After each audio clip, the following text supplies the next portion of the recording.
This is a More Than Just Podcast production.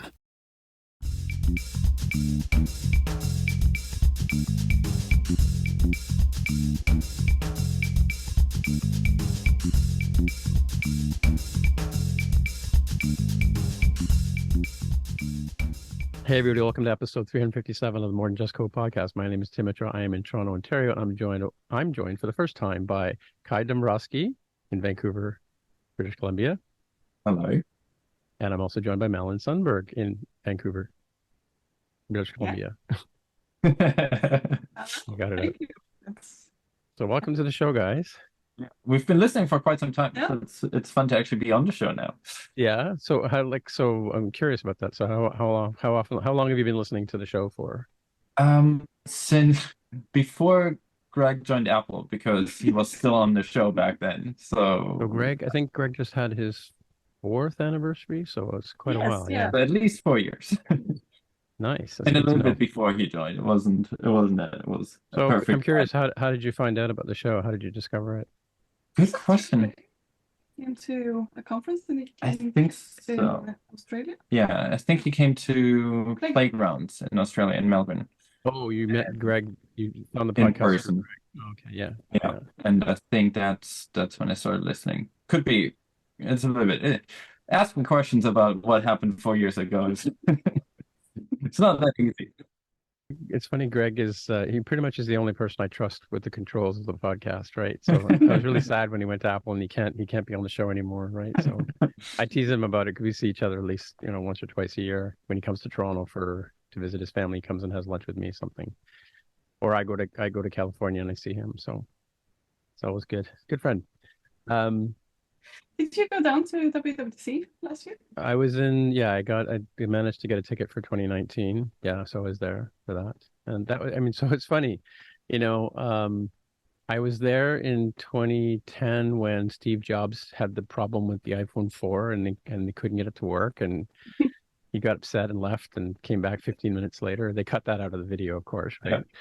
Yeah. And I was there Ash Furrow was going on about how he was doing I think Haskell and things like that. He was looking into other languages other than Objective-C, and he was complaining on Twitter about the fact that Apple needs to change from Objective-C. And then so we were there in 2014, and I was just, I don't know if I was sitting with him, but he was in the room, and when they announced Swift, right? And I'm like, see, look what you've done.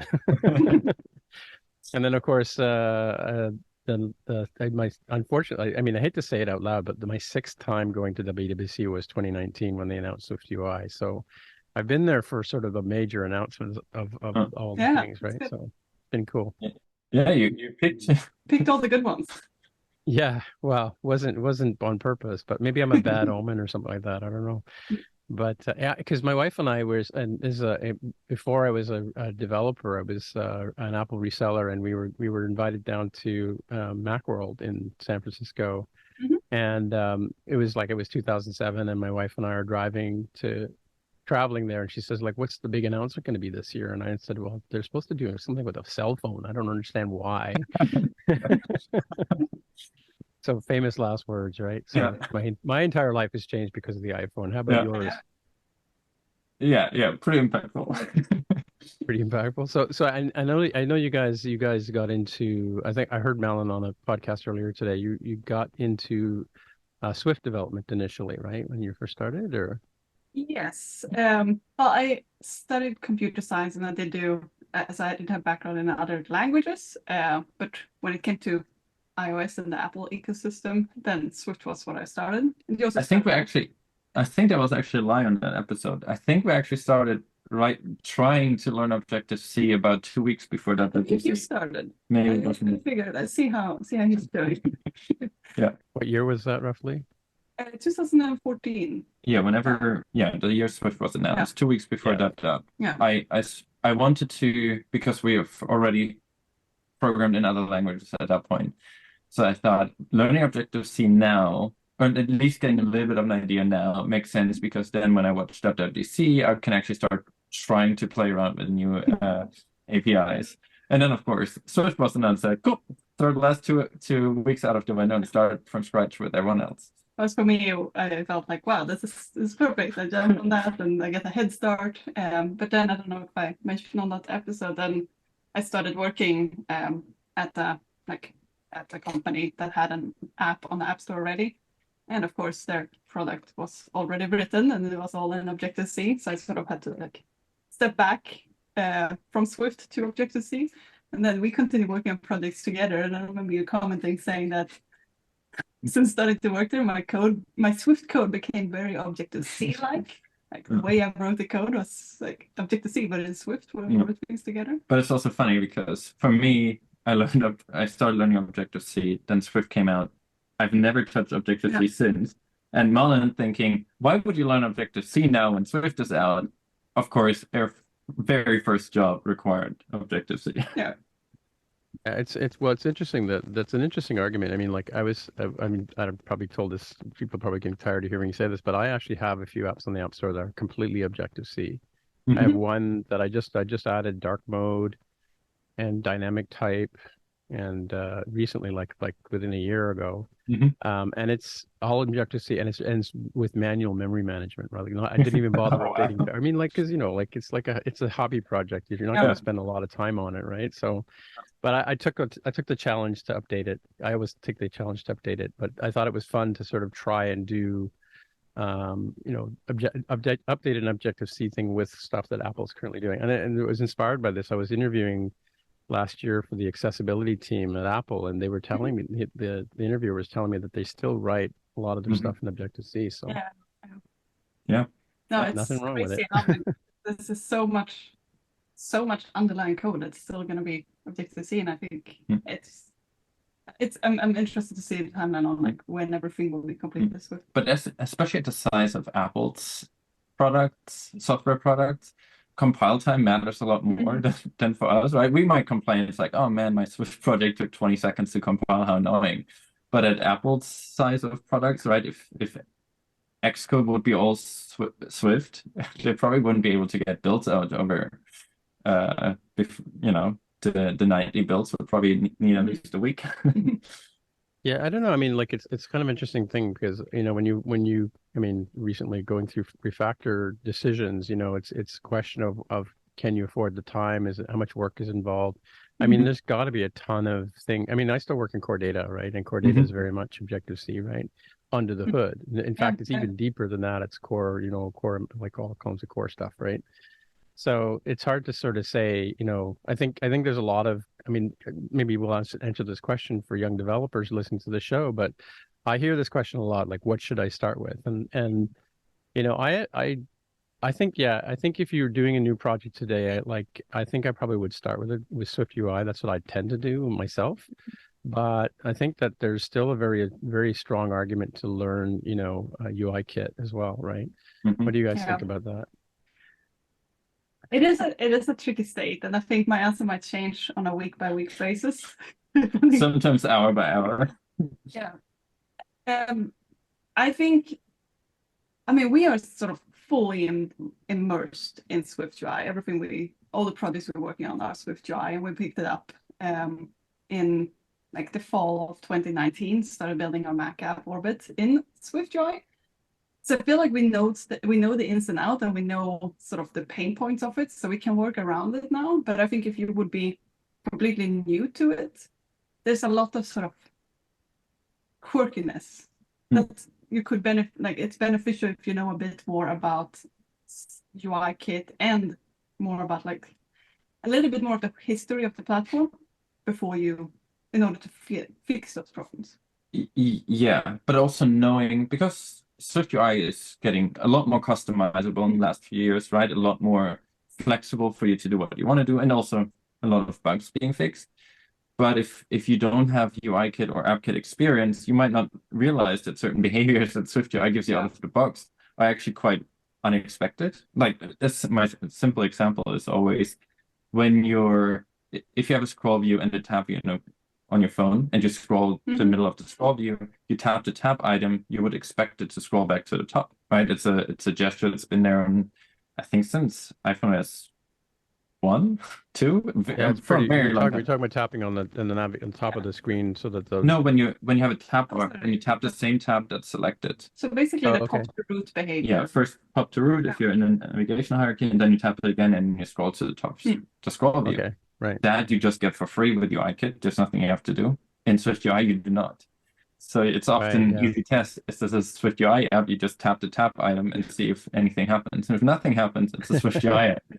And I think that is something, it's like an intuitive behavior that's there in many apps, but you might, unless you've been working with the frameworks before, you might not think of that as being a missing behavior. It just doesn't feel right. Like there are those sort of native behaviors that all apps used to have by default, and it requires extra work to both to work on that, to sort of work around the SwiftUI, the parts that are missing in SwiftUI, but it also requires you to be familiar with that pattern. And therefore, I think like knowing what UIKit used to do can be helpful.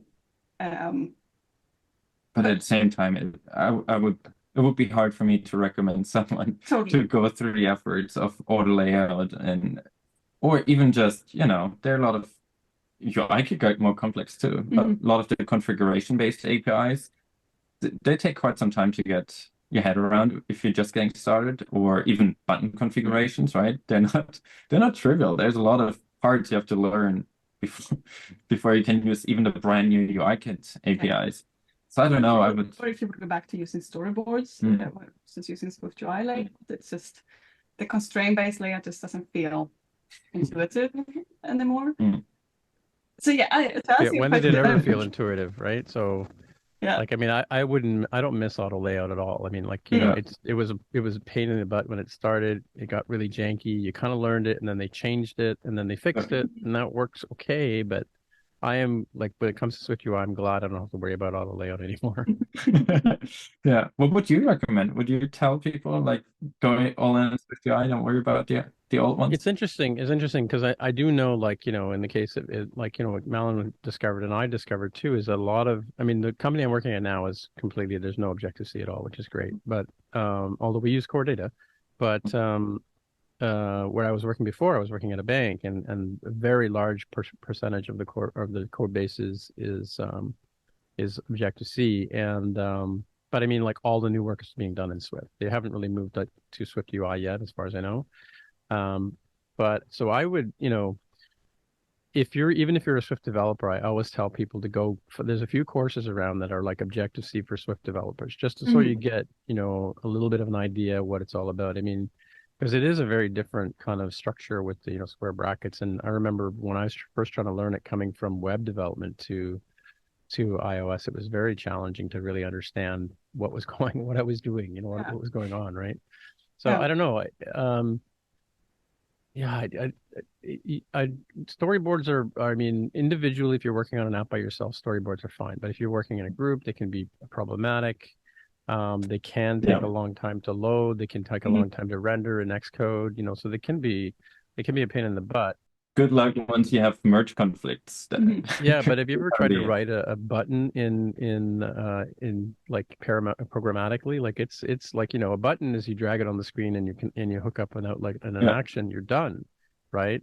But if you're writing it programmatically, there's like 27 lines of code you have to write to describe just what the button looks like. Never mind, you know, what it's going to do. I mean, I did figure out, like, when I worked on Ray Renderlike, or Codico as they're called now, we always did auto layout stuff in our tutorials, and it got good with auto layout in terms of being able to use the tools in the interface builder, even though it's still built into Xcode now. But you know, programmatically learning how to do, you know, the what do you call it, visual description language or whatever it is, I forget the name of it, but you know, where you describe the auto layout constraints, that's tough to learn, right? That's because that's not intuitive at all, but it does give you more flexibility. You can animate things if you can animate as constraint if you do it in code, where you can't really do it in storyboard, that kind of stuff, right? So that's kind of nice. I mean, I don't know. I wouldn't recommend people learn Objective-C just for the sake of learning it. I don't think there's really any point anymore. But if you're joining a team, right, that has a code base, you may need to know it, right? I mean, there's a big long article on Facebook that was published last week about their sort of changes over time. And as far as I know, they're still, quite heavily invested in Objective-C too, right? So, yeah. But that's also... that was something that I noticed when I had that first project that had that was an Objective-C code base. It felt weird to go back and learn Objective-C, but then from there I had sort of that when I went to the next job or to the next project, then I had Objective-C in the background, and every time I found a result like a Google answer or something on Stack Overflow, it was still having a lot of Objective-C in it, and I could use that learning to actually interpret that, even if I then end up writing Swift code. And I think that's the stage that I think people should try to get to with SwiftUI, that like learning SwiftUI and focusing on that makes a lot of sense at this stage, especially if you're building your own apps and if you're planning on building new apps rather than having it backwards compatible. But then I think being familiar, like you said, maybe take some type of tutorial or something so that you can read it and so that you can work around it, so that you're just aware of those things that are different between them. I'd probably recommend that.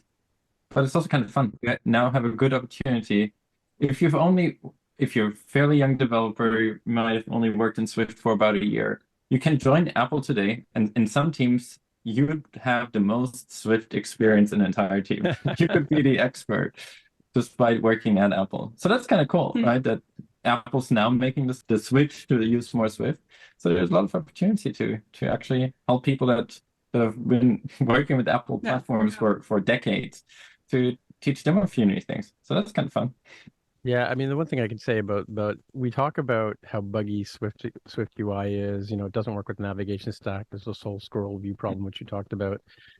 There's like, how do you dovetail in UI kit using UI view representable and all that kind of stuff. There are ways to do things like that. But I mean, I can't remember, I've been doing this for 12, 13 years. I can't remember a time when Xcode wasn't buggy, when the source control and all that kind of stuff didn't work. And it's always been something. I mean, so I don't think saying, I remember I had an argument once with a colleague at work because I was coming into an Objective-C shop. I had already done 2 years or whatever of Swift, and it was right around the time that Swift 3 had just come out. And remember, it was a big disaster because they changed a whole bunch of definitions, and people were just flipping out and throwing tables and stuff. And I remember having a toe-to-toe discussion with this guy about how he's never going to learn Swift because it's because Objective-C works, and I'm like, dude, like. It does work. I mean, you just have to change a few things. I remember when collection views first came out, it was, a couple of crazy French guys who Apple hired who did the talk at WWDC. And I just remember thinking it was like a French Monty Python skit, this presentation, right? And then, then I loved it because I was working on iPad and we wanted to have that kind of layout and because I was working in a magazine app, right?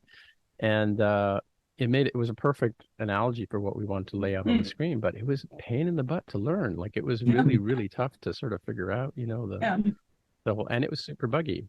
Yeah. And I think if you're coming from I think you're right. Like there are other problems that you might have had to work around with UIKit before. But I also think when you're coming from UIKit and you want to learn SwiftUI, you really have to get into a different mindset. I think I hear of people trying to bend SwiftUI into working in a UIKit way, and I don't want to tell people that they're holding it wrong, but I do think totally you're 100% right. I was going to say that about that earlier, is that like because we had a big argument like when in More Than Just Code back in the early days, but about idiomatic Swift, I think was what Aaron called it. Like he was waiting for someone to define what is the way you work in Swift, because we were all working with an Objective-C mindset trying to get Swift to work to bend to our will, right?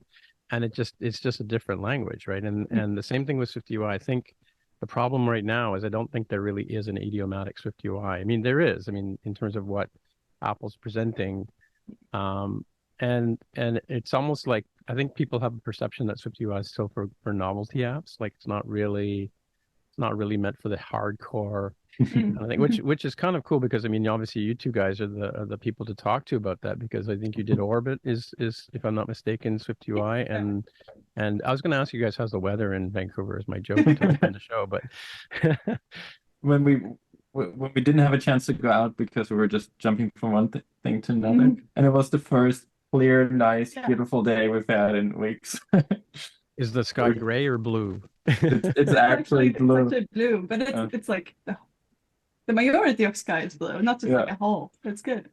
Yeah, it's funny. When I lived in Vancouver, I lived there for 8 months. I was never there in the summer months, so I wasn't there in July or August. So I don't know what Vancouver summer is like. But I just remember the sky was always gray, and it was always raining. 'Cause I loved rain. I like rain. Yeah. So, but it's amazing how much bluer the sky here in Ontario is. No, the reason I was saying about weather, obviously, is because of your weather app, right? So, but maybe you can tell the folks at home about your Orbit apps and your weather app, and explain that how SwiftUI was the sort of the main domain language you guys chose, right? Yeah, I think for Orbit was, we always like when we want to pick up a new framework, a new language, whatever we might want to learn, we always like to have a project in mind, because I think that often gets you over the hurdles, right? Because whenever you pick up a new language, I don't know if you feel the same, but sometimes you get, the more other things you've learned, the more frustrated you get when you can't figure something simple out in a new thing you're learning. And having a project in mind and a goal in mind, I think always helps you make it through those speed bumps. Yeah, so, I think there's 3 things it helps with. It helps you really push through those pain points, but it also helps you really focus in on what you want to learn. And I forgot my 3rd point. And it's rewarding when you make it. So we wanted to have a very nice native Mac time tracking and invoicing app, because at that point especially, we were spending most of our days doing client work, contract work, and we just didn't quite like some of the other options out there. And, famous last words, how hard could it be to build a brand new Mac app in SwiftUI? Apple said on stage, SwiftUI works on all platforms, so let's take them for the word and see if we can make a nice Mac-like feeling app in SwiftUI. So you mentioned the contract work. So are you telling us that you're surviving just on your apps alone? Like, is that the case, or? Yes, I think we would. We would survive in the apps, but we're still doing contract work. But we are now in a fortunate situation that we can be very picky. So we only take on client projects where we either really like the people involved, or we really like what they're doing, and either we think it is useful in the world, or has some kind of positive impact, or it is in an industry we find fascinating. So that's the luxury that we now have with our own apps being successful enough to pay for rent and food, that we can be more picky with client work. But it's still a 50-50-ish time split. So what's the Mac market like? I mean, I think Leo had Sarah Reinhardt on his show, and she's a Mac developer, right? On the Codico team. What's the income stream like? I mean, like, I assume you're selling your apps through the Mac App Store. Is that correct? Yeah. And a subscription model, right? Yeah, it is. Yeah. And we also, since releasing the Mac app, we did release it on iOS and the Watch as well. And we do find that we have had more consistent App Store features on the iOS, on iOS, but then many people discover it there, but then they end up using it more on the Mac. So it's sort of, it's interesting that way, that like just having it on all the platform makes more people just decide to download it and use it. But one thing we really liked was that as soon as we released it, like the market looks so different on the macOS App Store versus the iOS App Store. I don't remember the numbers, but it's just the amount of new. It's something like, I think it's 11 new Mac apps a month are being submitted to Apple, and there are 11 new iOS apps per minute submitted to Apple. Wow. So that's quite a different scale. So that was something we definitely noticed when we did our initial launch. We were fortunate to get picked up and be featured a week into. In the new and noteworthy section on the Mac App Store? Yeah. In the new and noteworthy section, that's sort of like apps that are new and noteworthy that came out recently. And if you would have a section like that on iOS, it would be something that changes out every day. But on the Mac, that was something we were in that section for, like, I think on the first page for 3 weeks, and then we continue being in that screen for multiple months. And that's just something that that type of sort of discovery and like being there for so long is something you don't have on the iOS App Store. So that was really good for the discovery part. Yeah. And are you in multi-languages as well? Like do you have localized in different languages or? Mercury is the weather app we have in Swedish, German, and all the languages that we can that you speak, ourselves. yeah, that you can read, yeah. Well, I was going to say trilingual people, but and so Orbit is only in English. Only in English. Another thing is that we were also fortunate because the store is smaller. We were fortunate to not just be featured in the US App Store. We were also featured in other stores, even though we only support English. We were around in Europe and Australia. Yeah, but for Orbit, we looked at how many strings we had. Everything as localizable string keys in SwiftUI.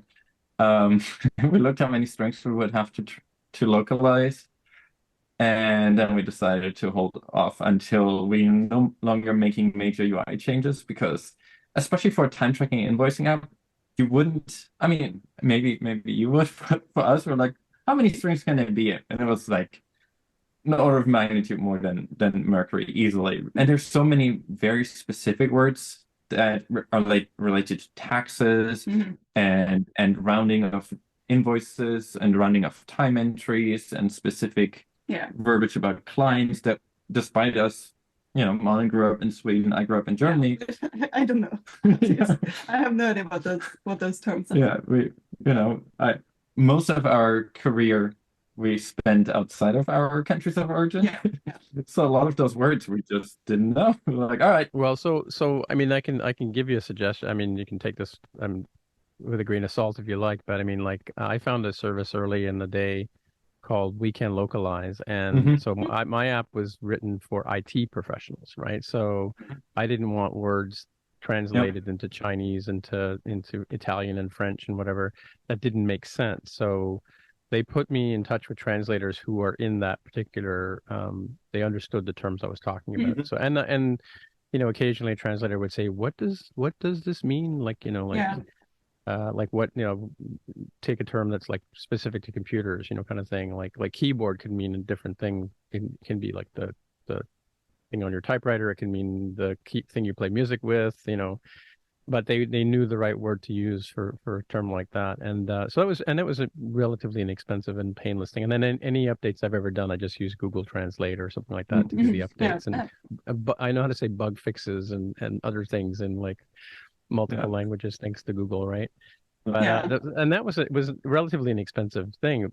But the good side of that is that I have a lot of people downloading my apps in China. And in Russia, for 2 weeks, I was like the #1 app on the App Store, just organically. Oh, really? And then I thought, oh, well, I put it out for free, and I got like 12,000 downloads. I'm like, this is amazing. So I went and put the 99 cents. Sales went, and they've never recovered. But yeah, so I should have just left it as it was and ridden the wave. But yeah, and it was just a simple little game that we had written that. But because I had done the menus and the buttons, the only thing I would worry about with time tracking is, I mean, we could talk about time zones for an hour and a half, right? But because that's always a problem. And then I think regionalization might be a challenge for, I think in Europe they do dates and times differently than they do in the US. And right? We do account for all of those. The bigger problem is, for example, Germany has very strict guidelines of how an invoice has to be formatted. Like they have your tax ID has to be exactly in this spot. You have to have certain terms on them, and things have to be arranged in a specific way. And we know that that's very particular in Germany, and we assume it's similar in other countries. So we just also didn't want to expose ourselves to. We feel like as soon as we chasing that for. Yeah, and we feel like as soon as we add a translation to that, I think there's a different assumption from the users that we will be accommodating. Yeah, right. Yeah. So we will build templates probably this year, so more of a template engine for your invoices. And I think that would be a good point for us to also add localization, because then we can have like predefined templates for this is for European customers, this is for Japanese customers, this is for American customers, this is for Canadian. We have it flexible enough so that people can follow the local laws, and then maybe even share the templates with us so we can build them into the app. I think that would probably be a good time for us to actually fully support that. Yeah, and I think that's probably a common comment that a lot of developers don't know about is that, sometimes you have to weigh what the actual usage is going to be. Like if it's for like a very small percentage of your audience, it's almost not worth doing it, unfortunately for the user, but that's the reality of Yeah. development, especially when you're the bootstrapper and you're paying for it yourself, right? So yeah, well, it's an opportunity. So let's dial back the clock here a little bit. So I'd like to find out a little bit about yourselves. Like, Malin said she studied computer science. I mean, and I've compared your LinkedIn pages, to try and do some research on you guys. So can you tell me like how you met, where you went to school? I know did you both work in Sydney and moved to Canada together? Or? Yeah. I'm thinking about how up to date my LinkedIn profile is. Probably not very. No, but I think that it's a reasonable reference, but I think we have to go back a bit more. Yeah.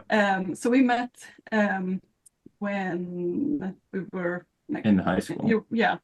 So we were pretty young when we met, and we met in France. Didn't speak super good English. So then we were like visiting each other. We were like learning English while traveling and got better. And then we started dating. And then you're trying to pick up the timeline. Should I go? So Kai lived in Germany. He's grown up in Germany. I'm from Sweden. But yeah, we happened to meet in France. And then once Kai was done with high school, you wanted to move out of Germany. Yeah, I had absolutely no idea. Coming out of high school, I had no idea what I want to do with my life. I thought probably study at some point, but even when you decide to study, you kind of have to select what, and I had no idea. Well, actually, that's not true. In the US, you have undeclared. Yeah, in Germany, you declare what you're what you're going to study. Yeah. So I didn't really know. So I figured, hey, I know Malin. So maybe I just moved to Sweden. That seems like something smart to do, right? Get some experience living in a foreign country. That would be fun. So then I moved to Sweden. And turns out moving to Sweden is not really a full-time thing. I arrived there. I was like, cool, this is a lot of new things to see. And I was there. I was like, oh, still have to figure out what I want to do with my life now. Now I just have no idea what to do with my life in Sweden. So Malin finished school at that point. And then we looked at, all right, if we want to study, where in the world, where in Sweden at that point do we want to study? And we found one university at the Arctic Circle that had a good amount of courses in English, which was a requirement because I didn't speak any Swedish at that point. I was. You say the Arctic Circle? Arctic Circle, yes. Like that Arctic Circle? Yeah, that one. Oh wow! 50 Okay. kilometers away. Yeah. So. Yeah. Quite. If it would have been in the Arctic Circle, I think we would have done like, no, we're out. 50 kilometers away. Like, yeah, just south, right? It sounds nice and warm. Just south of the Arctic Circle. And at that point in time, because I didn't really know what I wanted to do in my life, and I was always into Apple. I started like a bad thing. You were happily not knowing. Like you explored a lot of different things. But I definitely had an urgency of like I at some point should figure something out. So I just started like an iPhone repair business just for friends and family first, and started repairing iPhones because people drop those things a lot. And I was like, all right, I can fix that. That's easy. So I started doing that, and that kind of grew. Then I started realizing that I could also just import broken iPhones from other places in Europe where iPhones were cheaper because they were really, really expensive in Sweden. Sweden, I think, the iPhones in Sweden were the most expensive in Europe. So I just bought broken iPhones in places in Europe where they were cheaper, and then I fixed them up and sold them in Sweden. It seemed like a good way to pay rent. Through that, I started building a relationship with Chinese suppliers to get the parts and get good parts, because I was very picky about the parts. Right, at that point there were a lot of cheap replacement displays that had terrible colors and rainbowing when I wanted like the good parts. I built some relationships there. Through that, started building my own LED light. My dad has been running his own company for a long time, and he is installing electrical lighting.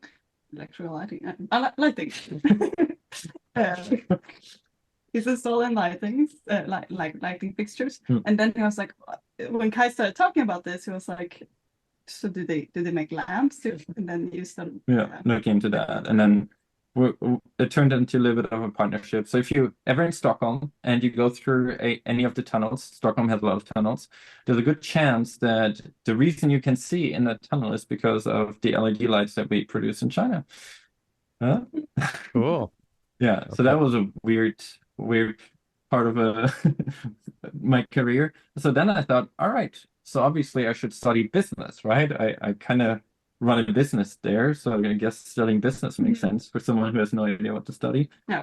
And for me, at that point, we wanted to study at the same university, and I'm the first person in my family who has gone to university. So I really didn't know what to expect and what that situation would be like, and if it was something that was my type of thing that I wanted to continue with. So I wanted to just take a course, start trying it out, and see if I enjoyed it. And then I started with sociology and social psychology, and that it was something I enjoyed, but it was a lot of sort of essay writing, and yeah. That's what we did in Sweden, and then that led us this one becomes really long. We'll get to where we are at some point. Yeah. Then first winter happened, just south of the Arctic Circle, really, really cold, really, really dark. At one point, I had a bike with hydraulic brakes. I was on my way to university cycling in like it's nice, minus 30 something degrees, which is nice because it's pretty much the same in Celsius and Fahrenheit, so I don't have to. Really, really cold. Hydraulic brakes, turns out they don't work when it's way below freezing anymore. So I couldn't brake, hit some kind of snow pile. I was like, right, I'm done. Where can we study where it's warm? And that evening we looked for universities in both California and Australia. Found one in Australia we liked, applied for that. And then we got, I think was it within like 48 hours, we got a reply that we were accepted. Yeah. And we were able to get, because we might have got them in like the last minute acceptance phase, and we were able to also get some of our credits transferred, so it all seemed really good.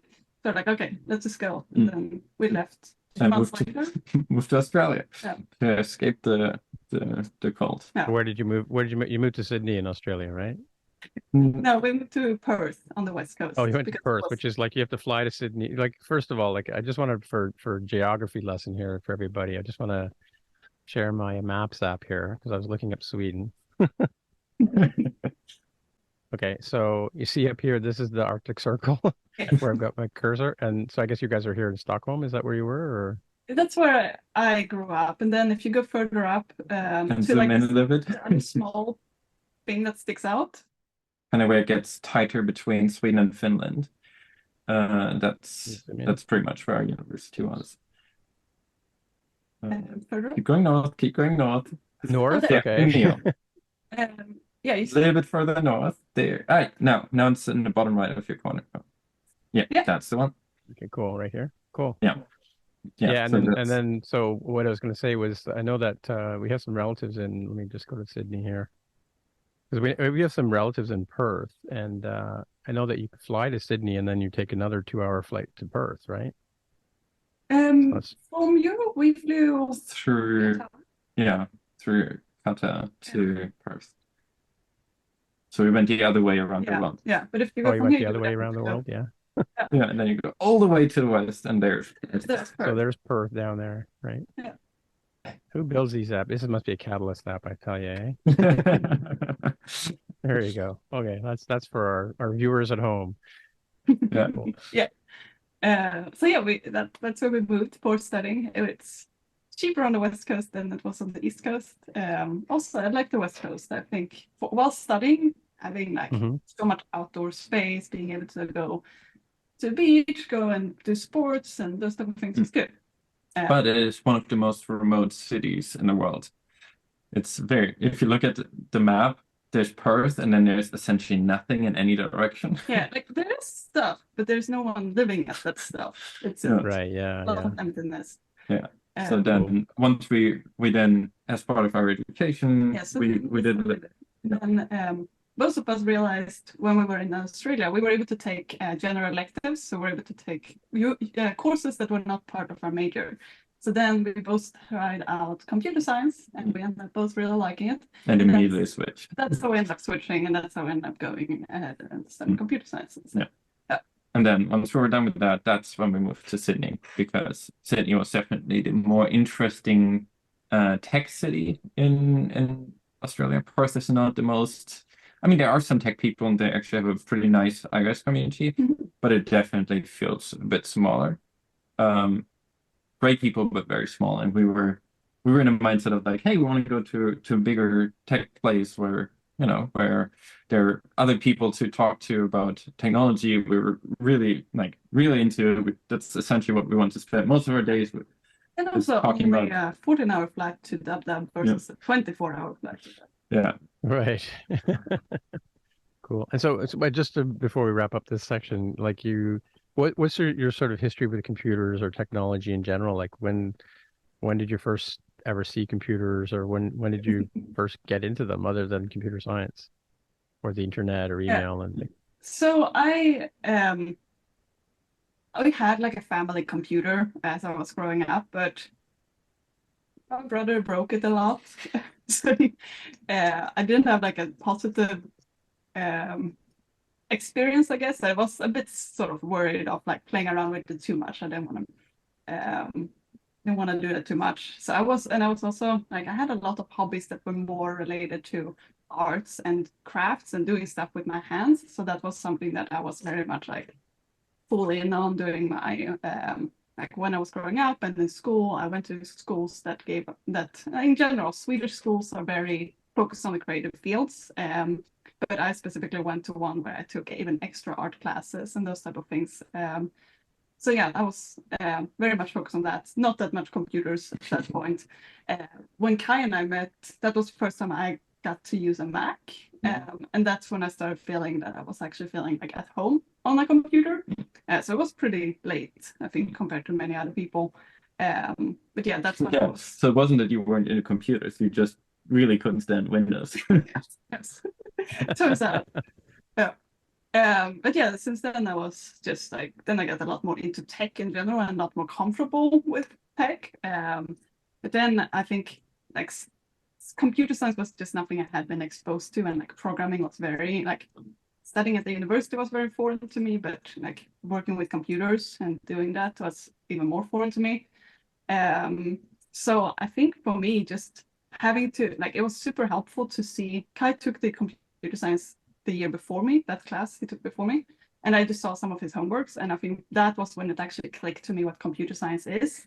I thought it would be well, I guess what I noticed was that it was so much about like creative thinking and problem solving, which I hadn't expected. And it was sort of the part of it wasn't very mathy, but the part of math that I did like a lot, like the problem solving, was there. So that's why I thought, okay, this is actually really good, and I could combine sort of my creative side with software. Turn some lights on. Yes, I felt like I could combine that a lot. As you had. Yeah, mine was, I mean, once I finally started computer science, a lot of people in my life were like, finally. I was really into computers. I'm the only one in my family. If you would talk to my sister, you wouldn't believe that we're related. My sister is an author. She would still love to use a typewriter if her publisher would allow her to. She hates and fears computers with a passion. When she asked me what computer to get, I told her that she should. It was just when the M1 MacBook Airs came out. I was like, "This is the perfect computer for you. It's fast. You won't have to worry about it." And then we visited them in summer last 6 months after. More than 6 months. Yeah. I was like, "So how's the new computer going?" It's just like, "It's still in a box. I don't dare to open it." Okay. So we unboxed it together, Nice. and I was like, "You should unbox it." It's like, "Do I have to?" It's like, "Okay, I'll do it for you." I set it up because I liked it, right? Opening a new Mac is always fun, even if it's not mine. So I set it all up. But yeah, she's very much on computers, and in general, my family was always very hesitant. So the first time I got access to the internet was with a Sega Dreamcast, the video game console. Yeah. That one came with a modem, and so that was for me. It's like finally I have something, because some of my friends were into computers, and had internet at home. I was like, finally, I have a way of surfing the internet-ish. And then at some point, I lobbied enough at home to get a computer, and but at some point fell into the Apple well, and then I spent a lot of summer jobs with the sole purpose of being able to buy new Apple computers. And back then, Apple had really, really good. I mean, they still have good student discounts, but back then, around like late Power Mac, early Intel, or during that period, Apple really had really good student discounts. Plus, you got a printer with it, and during back to school, you usually got like an iPod or something. So I always try to align my Mac purchases to buy a new Mac, get all the student discounts, get all the student gifts that you get with it, sell all of those so I could afford it. And then once the new ones came out, I would usually try to see if I could find a way of breaking even with one of the new back to school promos. So that's kind of how I managed to get into and then update my Mac very frequently. And then summer jobs to buy the first iPhone, because that was also a whole ordeal in Germany. You could only buy it with a super expensive telco in Germany. So I found someone who just accidentally ordered. That person had way too much money. They accidentally ordered two, didn't realize it. And I was like, all right, what kind of summer jobs can I do and help you out? And I'll just take the iPhone as a payment. It's like, all right, sure, whatever. Nice, playing around. It's like perfect. Yeah. And then for subsequent years, I flew to Italy, because Italy had a law that you weren't allowed to sell carrier-locked phones. So Italy was one of the only places in the world where you could buy unlocked phones. Oh, nice, so I always found like super cheap, in your Ryanair, you can sometimes find like $5 flights. So I would always try to see, all right, can I, within a day or so of iPhone launch, can I find a really cheap, terrible, like I don't know if you've ever been on a Ryanair plane, but you have no leg room. They keep blasting ads through the PA system all the time. The entire thing is full of ads. You can't bring anything. They charge you for everything. But e-cigarettes on the e-cigarettes. It's very strange, but it got me as a fairly poor high school student in the most cost-effective way to Italy to go to random small Telia or what was it, Tim, telco stores, and try to convince them somehow in my broken English and their broken English to buy an iPhone on launch day. It was quite the adventure. So that was quite fun. Once we moved to Australia, Australia had also unlocked phones, and they were available on day one. That was a problem in Sweden. Sweden usually got the iPhones in kind of the second batch. Because Swedish, it's just not a big enough language. So. Yeah. Right. No, I lost my train of thought. What was how we get into computers? Yeah. That's okay. So before we move on to the question part of the show, I know you guys are doing you're going to some conferences soon, or you're going to Deep Dish, right? So can you tell us a little bit about the talks you're going to be doing, or where you're going to be speaking? Yes. So Deep Dish is a conference in Chicago, and we're going to talk on it's organized by Josh Holtz. And Kari. Sorry? Kari. And Kari, yeah. And so, they decided to put a conference together, and we're going to talk at the Indie Dev track. So it's a 2.5-day conference, and we're talking on the first day. So April 30th. April 30th. And we're also making a podcast about it leading up to the conference. We really enjoyed, we went to a conference in Australia called Playgrounds, and they had a podcast recording, and I know that NS North has done it as well, when they interview all of the speakers at the conference, and we decided to do something like that. So we're also recording a show with every speaker leading up to it. And what are we talking about? We're talking about... You guys were doing a podcast before, was it Cup of Tech, I think? Cup of Tech, yeah. Yeah, so how is that? Are you not doing that anymore, or is it on hold, or? It is on hold for now. We have been trying to record episodes around all Apple events in the past, because we did used to have this sort of prediction game where it's a very complicated rule system. We put some predictions together. We liked that a lot, but it used to be a weekly show, and then we get busy, our other host Zach also got busy, so we decided to not have it as a. Did you do that in person, the four of you together, or? No, we initially actually started as a way of still, because Zach, we used to work at the same contract with Zach in Sydney, and we would always go in the morning. The first thing we would do is go to Sydney or Australia in general, really into coffee. So really good coffee. And really good coffee. So we really got into coffee. Zach is into coffee. So the first thing we would always do is go to a coffee shop and talk about all the latest Apple rumors. That was kind of our thing that would essentially kick off every workday with. So we thought we would have a podcast to kind of mimic that coffee before work. And then it escalated. Podcast, it makes it seem like we went for a 2-hour coffee. Yeah, it escalated. Now we have 3-hour recordings. But yeah. That's more or less how Mark and I started with More Than Just Code, because we used to work together like remotely. Like I was here in Toronto, he was in San Jose, and we would work for like a half an hour and then we would talk for an hour, right? So that was why he was an easy person to put on there. Okay, so I have this part of the show, right, where I do whenever I have guests on, where I have based on the work of Marcel Proust and also Stephen Colbert from the Late Late Show. I ask you a bunch of random questions, and we'll see if we get to know you a bit better. Although we just had a great session about your education there. So if you're ready and you're seated comfortable, we can start with this one. All right. Yeah, and you can, either one of you can answer, or you can both answer. Or maybe you can argue about the answer, right? All right. I think that's a given. The first question is, this is a Marcel Proust question. The first question is, what is your motto? Oh man, no. I've been working on marketing. What's your elevator pitch? Yeah. I've been working on marketing copy all day. Like those are things I'm bad at. All right. So a motto. Like for me or for my app? Yourself, what's your personal, when people pick up the phone, or well, they don't pick up the phone anymore, but when people want to get a hold of Malin, why do they come to you? Ooh, you're starting with the easy one, huh? I was thinking about maybe helping you out. If you can help me, go for it.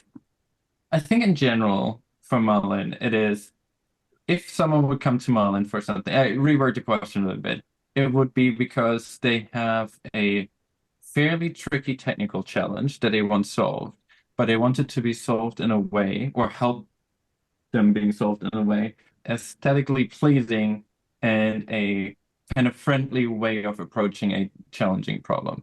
I think that, I mean, there are a million things about you, but I think that is, if we would have phone books still, and you would have to have a pitch of why someone would call you, I would probably put that in there. I like that. Do I have to come up with that one for you? No. I like it. You don't have to come up with it. We can accept that answer and move on if you like. That's fine too. That's a good one. Thank you. Save my time. Okay. What's your favorite word? Oh, favorite word. Suspicious.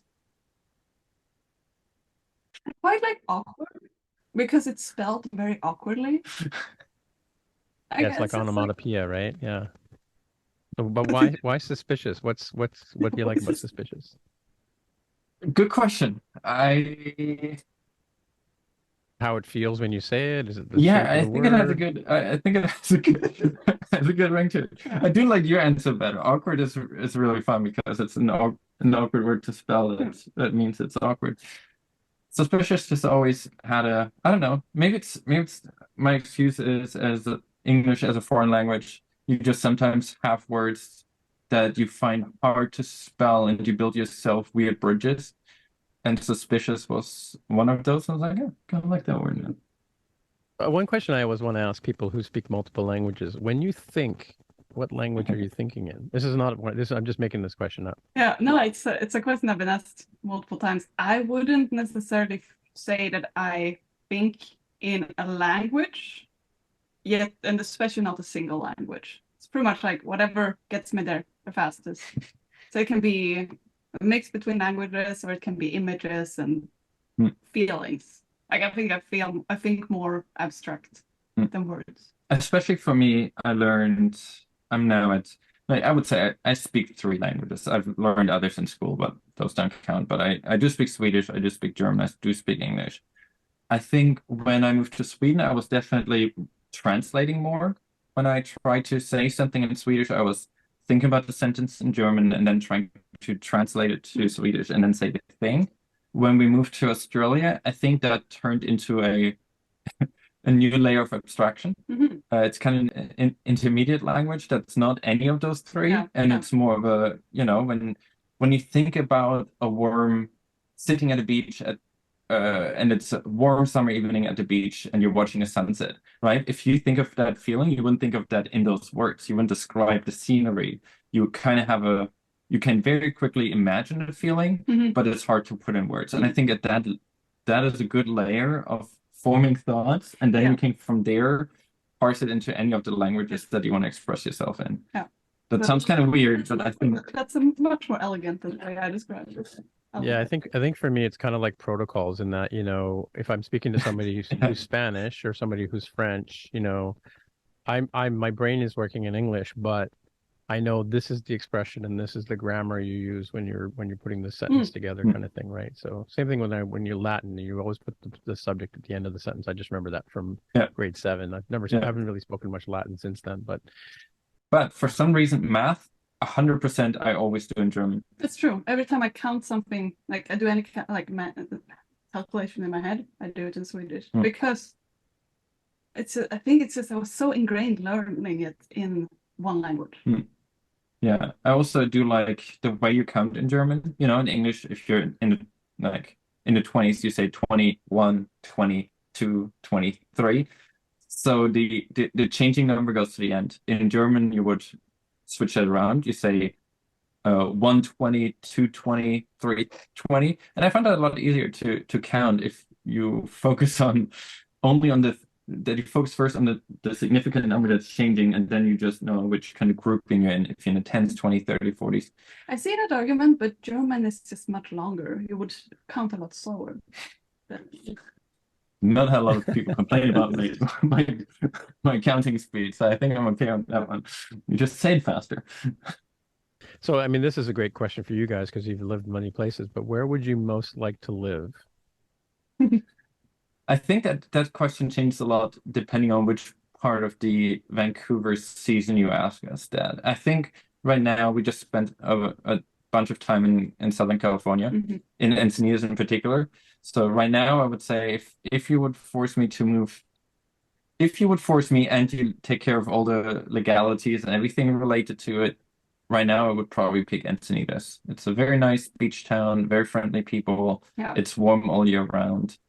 I mean, locals still complain that it rained like almost 3 days in 3 weeks, but it was, at least for our Vancouver standards, that was a very beautiful winter. I think that is something that's been a bit of a, not a shock, like we knew it, but I think moving from Australia to Vancouver, Canada, we know that there are parts of the world where it can be warm and nice all year round, and even though Vancouver is the warmest city in Canada, it's a bit the winters are hard for us. Yeah, we were talking to Greg while we were in Encinitas. We had a local meetup, or we hosted a meetup there on vacation, which kind of gives you a sense of our mindset. You at least for us, we got used to good weather very quickly, and it takes a lot harder to try to accept that you're now living, that you're exposed to cold weather and you can't just sit outside when, sometimes it's nice, especially as a developer, you spend a lot of time indoors. I like being able to, at any time during the day when there's a hard problem, just go out for a walk. In Southern California, that walk, very pleasant. In Canada in winter, it's a bit chilly. True. What's the best sandwich? I'm gluten intolerant, so keep that in mind when I'm answering. I haven't tried that many sandwiches, I guess. And I'm not going to give you a sandwich answer. I'm going to say bagel with cream cheese. Okay. What's it called? The one you put in the pan with cheese? Oh, grilled cheese. Grilled cheese. Yeah, I go for grilled cheese. Just plain grilled cheese, ketchup, pickles. Nope. Pickles just vanilla plain. Nice. A lot of butter and just with nice cheese. I came to grilled cheese very late in my life, and it is definitely sticking with it. Yeah, I'm sticking with it. Window or aisle seat? Oh, Window. But he always did. All right. Cats or dogs? Both. Okay, good answer. But if I would have to be forced into an order, if it's only one, I would pick a dog. I think cats get lonely very quickly if they're all by themselves. So if it would have to be one animal, then a dog. I think a dog is a lot better at being by themselves. Cats seem to struggle when they're, it's not that way out of their house all the time. But if you're traveling, I think a dog is taking it easier than a cat. You still shouldn't just leave them in their house on their No, I do know, but if you do leave them, don't leave them in the car either. Yeah, exactly. No. But I do think cats take it harder if you're gone for a week and you leave them with a friend than a dog. Okay, so which words do you overuse the most? Words or phrases do you overuse the most? It depends. Yeah,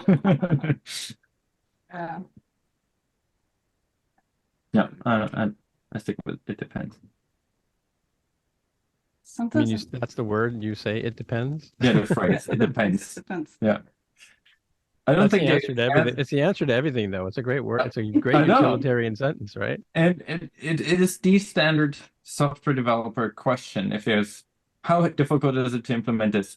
It depends. Because it really does. It's not a cop-out. It really depends on how do we want to do it. And I think that's often, it depends often, the phrase it depends often leads to interesting conversations about the actual challenges of the problem you're trying to solve. So I like it. You have such a good answer. Mine is just lazy. It's awesome. Like, jeez. Awesome. Boring word. I don't like that I use the word awesome. It's more of a problem. It's like every time I need a filler word or I need to express excitement, I say awesome. Like, oh. So let me give you a little bit, maybe this will help you with break your habit of awesome. But so Tammy Coron, who I used to do a podcast with, she hates it when people use the word awesome. There's a whole TED talk on the word awesome and why it's overused and it's used in the wrong places. But think about this, okay? Like you can have a hot dog, right? I'm stole this from Eddie Izzard, by the way. If you have a hot dog and you say the hot dog is awesome, right? So you're describing this amazing feeling of eating this hot dog. But also, if man goes to the moon in a rocket, that's also awesome. So the question is, when you say it's awesome, is it awesome like a hot dog or awesome like a moon landing? Oh, definitely like the moon landing. So every time, right? What is your favorite word? I think my favorite word is ensorcelled. Okay, well, that's fancier.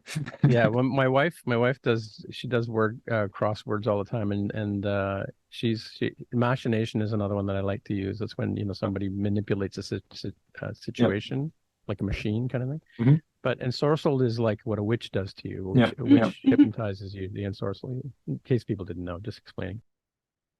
Which living person do you admire the most? Living. Give you a hint. She's sitting next to you. I know that's really give that cheesy answer. But if we exclude that just to have a not as obvious answer, it's hard. There are so many parts of people where I think particular parts of what they're doing are very admirable, while others are very much not. Or just where I don't know the other parts enough to maybe like Lauren Brichter, like very original, iOS developer, did a lot for the platform, invented a lot of interesting paradigms, but I wouldn't know if I know enough to say the whole person seems like a very nice person, but I don't know if I could commit to that. We're going more controversial. I'm sure Elon Musk probably has some good character traits. He has Does he really? Probably, but there's definitely a whole bunch of them that are not very. But it seems like to be in charge of a pretty cool space company. Doesn't mean I would say I admire him at all, right? But I would maybe even say maybe 5 years ago I would have foolishly said so. Mm-hmm. I've since learned a lot more. That I was like, all right, happy that I never been recorded. Good that you didn't ask me that question 5 years on the record, right? So I always find it hard. Maybe it's a negative outlook at people, but I often feel like once you learn a lot more about people that do interesting things, you learn like, oh, I'm pretty happy with the person I am and with the people I have around me, and not so excited about. I mean, I'm sure that if we would know everything that Steve Jobs did on Twitter, maybe he would have a different opinion, right? It's such a different time. Like, you could definitely have said Steve Jobs, because you don't like. We heard stories of things that he did were a bit questionable, but we didn't know that. Like, privately, we don't know much about him, and I think that's the case with so many people who are not alive anymore. And it would be easier to answer that question if you take like historical people. So that's where you probably should go more on a personal level and be like, the person in your life you know. Maybe. Yeah. Did that answer your question? Yeah. I feel like for every question we just try to I find do a have more loophole. questions. We can move on. Yeah, I always feel like we're just looking for a loophole to Well, since you're talking about fame here, let's use this question. So, have you ever asked anyone for their autograph? Yeah, I mean, I've been a kid. Wow, Who did you ask? Who'd you ask? Definitely as a kid, I was very into, like, if I saw like a famous Swedish singer who no one else have ever, you were with me on the train. The tall guy? The tall guy. Even when Kai and I were together, like, I was youth, but I was still excited. We saw this one guy who. Just as a background, we were on a train, like just a commuter train, multiple times like the week, and we always were on the train with the same person. So we just talked to them, like I was talking to him, we're just chatting, and then we got off the train, and Malin and her friend were super excited. It's like, this is a super famous person. I had no idea. Next train, same person again. We keep chatting. So I think fame is a bit different in Sweden, where apparently super famous people just take the train and they just chat around and people definitely, yeah. So like in Sweden, I definitely did it a lot, like growing up and then before I moved. But now I think I have, even if I would see someone who I would want the autograph from, I have too much admiration for them, so I wouldn't actually go up and ask for it. Yeah. You did take a selfie with John Syracuse. I did, and it took me about 4 days of the conference to make my mind up whether or not I should go up to John Syracuse and ask him for a photo. Yeah, I took a picture with him too, actually. Yeah. When I was at WWDC, I was interviewing people with my phone, and then I put an episode together. But I also did selfies with just about everybody I met. And I met him walking into the conference and said, "Hey, can I take a picture with you?" Right? So. Yeah, he walked past me probably, I think, at least 5 times before I was actually daring to go up and say something. Yeah. But I've gotten more comfortable now. I think after chatting with people online, it makes it a lot easier to just go up to people who you might admire. Yeah. But usually, I definitely take the time if I see somebody that's like an author or something, a tech author that I like. I'll tell them I really like your work or whatever.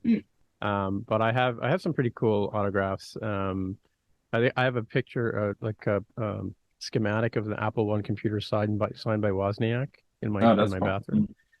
I didn't meet him to get that. I bought that online, but I did meet Bill Atkinson at WWDC in 2011, I think. And he was just at the conference just as a developer, and I thought, this is like, I took my badge up and said, "Could you sign my badge?" And all the young kids are looking at me like, "Who's this old guy? He's getting to sign his badge," right? So that's one of my prized possessions. Yeah, I do think that's a good idea though, to get badges signed, because then you also keep the association with the event of where the meeting occurred, right? So it's kind of nice if you have a badge and you have a whole bunch of people that you think do cool things on the badge. So would you ask for an autograph from someone? I don't think so. For similar reason to you, I would feel like it has. Yeah. It has to be. I have to talk to a person for other reasons. Like, let's say we bumped into each other and we just started chatting, and then like, you know what? I do know. That makes it also awkward. Yeah. So probably not, but not because I don't think people do cool things, more because I have not found a way of not being weird about it. Yeah, it can be. I mean, we do that in Canada. We see. I mean, they're filming The Boys. You know the TV show The Boys, just down the street from my house. I could go stand there right now and just be fanboy, but in Canada we're like it's cool. Actually, I'll tell you a story. My son is he used to be a editor of the Toronto Star here, and it's one of our big. Well, you know the Toronto Star, right? And but he used to be a sports writer, and he got to go to Sweden to interview Börje Salming. No? And so he spent the day with him walking around, and people were coming up to him and shaking his hand, and and he was just like a guy, like he said he was a really, really nice guy. Anyway, it's on this podcast. If you ever listen to this podcast, we talked about he was telling us about when he met Börje Salming and spent the day with him. Oh, that's really cool. All right, what's the scariest animal? Oh, Mosquito. Why? I'm right there with you, but I want to know why. Yeah. Multiple reasons. In a lot of parts of the world, mosquitoes are super dangerous, and actually, then if you see a bear, like if you're in Canada, you see a bear. Even you're super unlucky and it's a grizzly bear, it's up to the bear to decide how much more time you have, and it's gonna be over quick. And you see it coming, or you don't, and it's mosquitoes in a lot of places in the world. You don't know it; they're everywhere. If you're just unlucky and the wrong mosquito gets you, you have something that if you're lucky, carry with you for the rest of your life, or something that leads to something very painful. And even if not, mosquitoes, even here, they sometimes carry weird diseases that you definitely don't want to have. It's something that's really hard to protect yourself from if you're not going completely crazy, because they just happen to be around. They're super annoying even when they're not. Like a mosquito in my bedroom will destroy that night's sleep. I will not sleep until I've found that mosquito. So in that sense, they're dangerous. So I just think if we could get, because a lot of other animals, you kind of, if you're in the mountains, first of all, bear doesn't want to attack you. Mosquito, no, that's what it's doing. A mosquito is coming for you. That's its only purpose.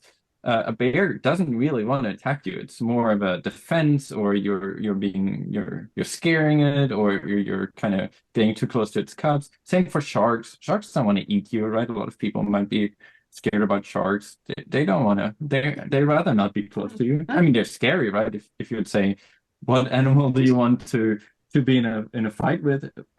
I'd rather pick the mosquito than being in the water with a great white. But as far as like general, normal, everyday scenarios of in the world, this one through. I mean, I have a long-standing passion for against mosquitoes. Me too. I don't like them either. But you know the joke about the bear, about meeting a bear in the woods, right? If you and I are in the woods and we see a bear, I know one thing has to be true. I only have to run faster than you. Yeah. Yeah. Oh. Yeah. A mosquito might take both of us. What number am I thinking of? 12.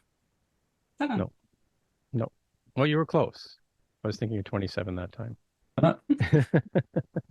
Or 720. What's the most used app on your iPhone? Can we look, or should we try to go from memory? You can look, or there is an app for that. You can go into screen time and see. Yeah. From memory, I would say Safari. Yeah, I keep Safari as well.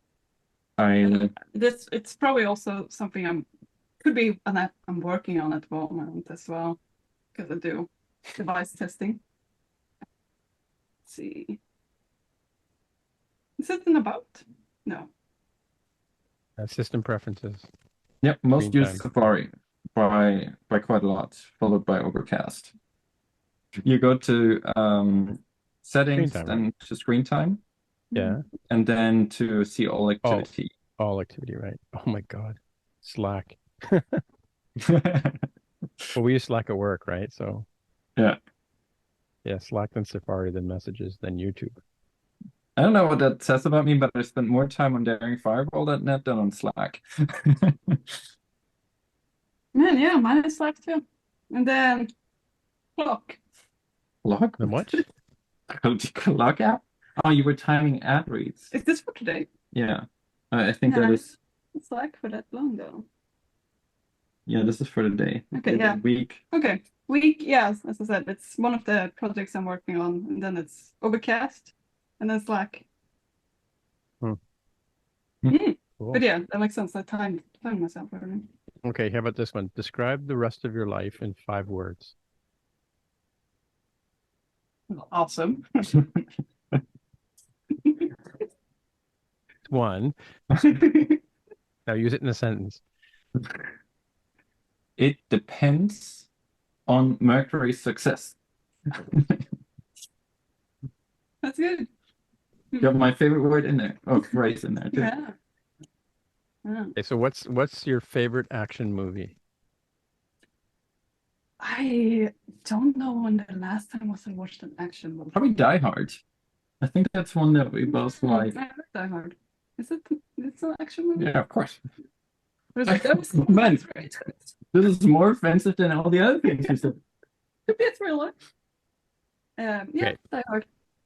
Okay, Die Hard. Okay, so Star Trek, Star Wars, Doctor Who, or Babylon 5? Okay, this is getting more controversial. There you go.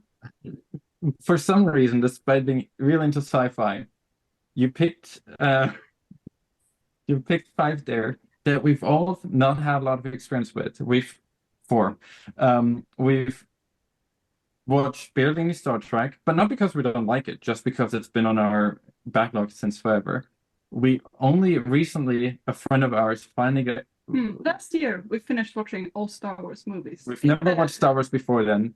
Star Wars movies. Yeah. We still In what order? In what order though did you watch them? We did release. order. No, we did release order.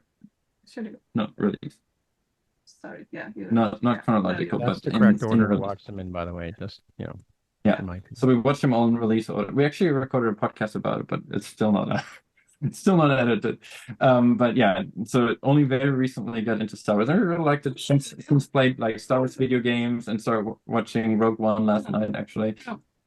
We really struggle with movies. I don't know why. It might be we can watch 2 episodes in a row of a 1-hour TV show, but committing to 2. No, it's not about. For me, it's not so much about commitment. It's about the depth of the characters that is true. Develop within a movie versus a show, and it's probably controversial as well. And you can have a movie with multiple movies, but no, I do think that is true. Get the depth. You commit for 2 hours, and best case scenario, you really like it, and you have to wait at least 4 years to get more of it. With TV show, you watch an episode or 2, and if you do like it, best case scenario, you have 10 seasons of something you're really into with a lot of in-depth character development, backstories unfolding. And if you're really lucky, after 10 series, you're super satisfied and actually comes to a satisfying, or at least plausible closure. So TV shows over movies anytime. So for your original question, I think I have to pick Star Wars because it's the thing that we've been watching the most.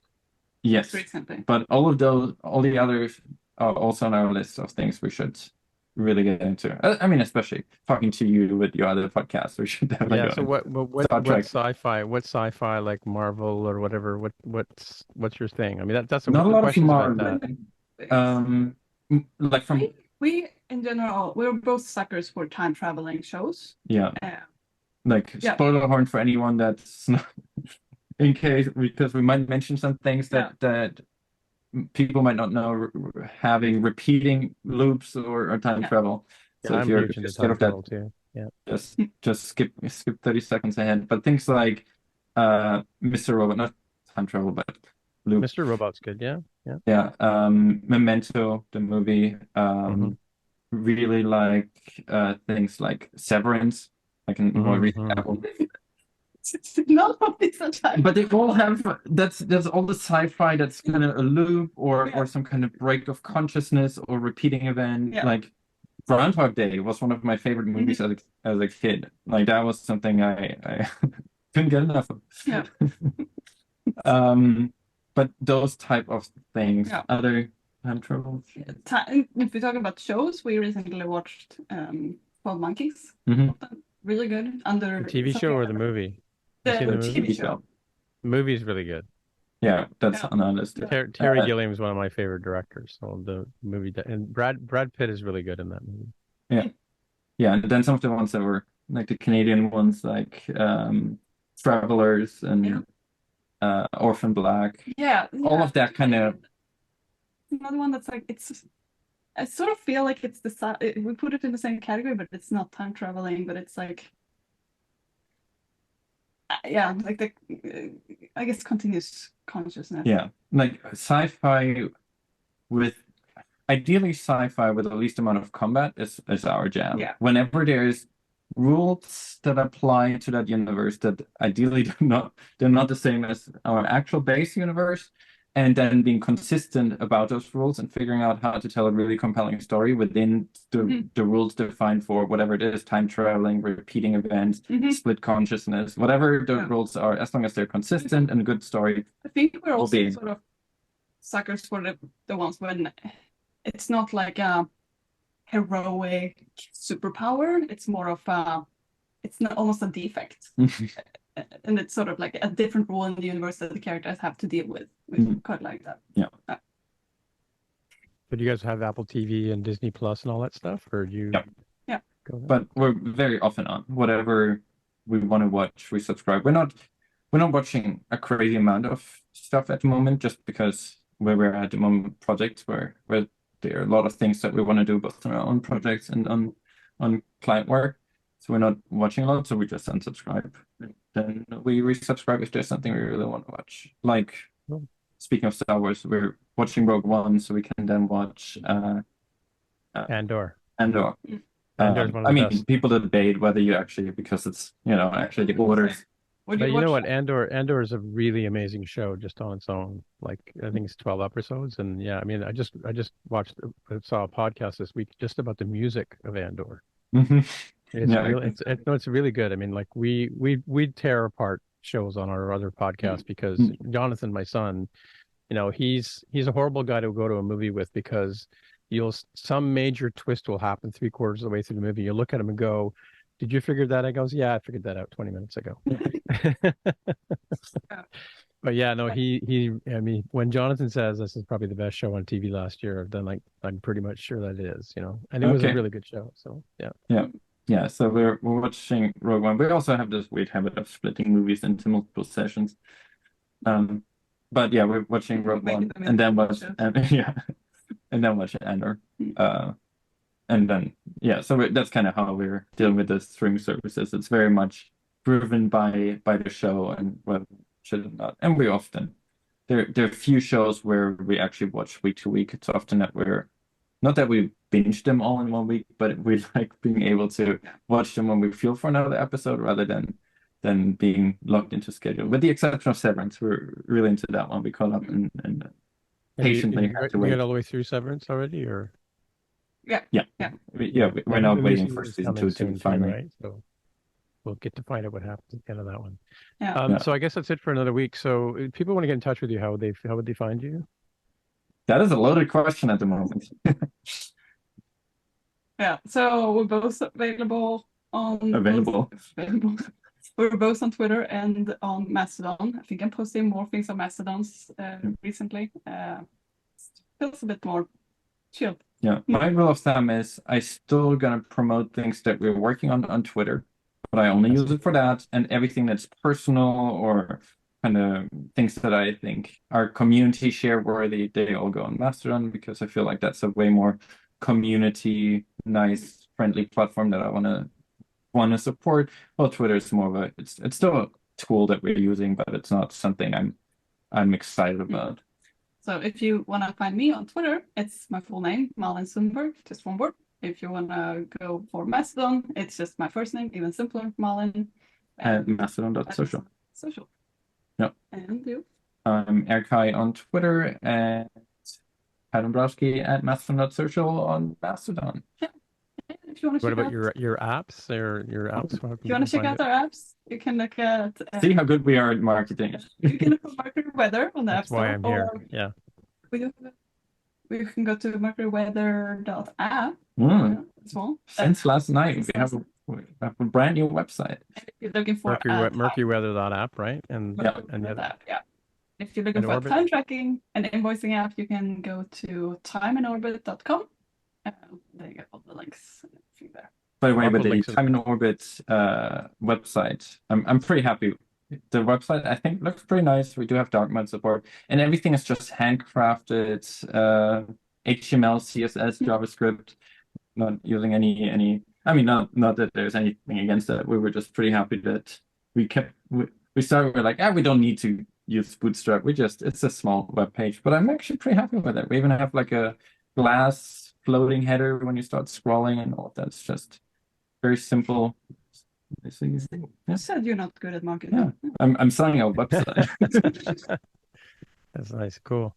And the podcast thing will come back. And do you want to talk about Core Coffee? And if there's an Apple VR, AR, XR, anything related to Apple's headset, then Cup of Tech will definitely be back, because we'll spend hours and hours talking about whether we think in an ideal world, Apple announces it, doesn't let us play with it immediately, so we have enough time to speculate whether it's any good or not. And then then Cup of Tech will definitely come back, and it will be at least a 3-hour episode of that, because Malin and I, we're big fans of VR. I do see AR. I just think it's not imminent. AR is probably going to be quite a few years away, but I do think there are a lot of really interesting use cases for VR. So if Apple joins that realm, they'll definitely bring Cup of Tech back for that. Will you if they open up an SDK for the VR device, would you jump in and make some apps, or what do you think? We would try to have something for day one, just because we've been on that, interested in VR for so long. I've dabbled with Unity and Unreal for making some things for the Meta Quest. But if Apple would have something and we can use, even if it's just tangentially related to AR kits, UI kits, SwiftUI, using Swift, I would definitely build something, even if it's Mercury weather in AR, where you could see rain effects if it's raining outside or something. We'll definitely do something. I think we'll be looking for an excuse to play around with the headset, and we'll end up building something. And otherwise, podcast-wise, you can also listen to ours. Oh, we should also build Orbit. And I've heard Tim in an interview saying that he really he likes the idea of floating charts and bar charts floating in front of your face. So we could build that. Anyways, I'm trying to wrap it up here.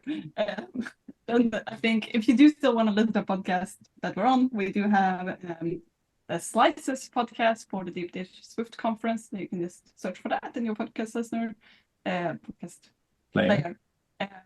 And we also have a meetup, which is online most of the time, called Core Coffee. It's called Core Coffee, so you can go and just hang out with us, chat with us on some Sundays. Sunday every second week. Is it every 2 weeks? Yeah, because that's where I hang out with these guys, just so you know, at home. Those of you driving at home, this is what I'm doing on Sundays, talking to these guys. Cool. All right, my name is Timitra, TIMMITRA on the Twitter machine, and Mastodon is where you'll find me. And so until next time, we'll see you in the future. This has been another episode of the More Than Just Code podcast. If you want to find out more about the show, you can visit the More Than Just Code website at mtjc.fireside.fm. There you can find a summary and show notes of each episode. We list links to the apps, code, and news that we mentioned on the show.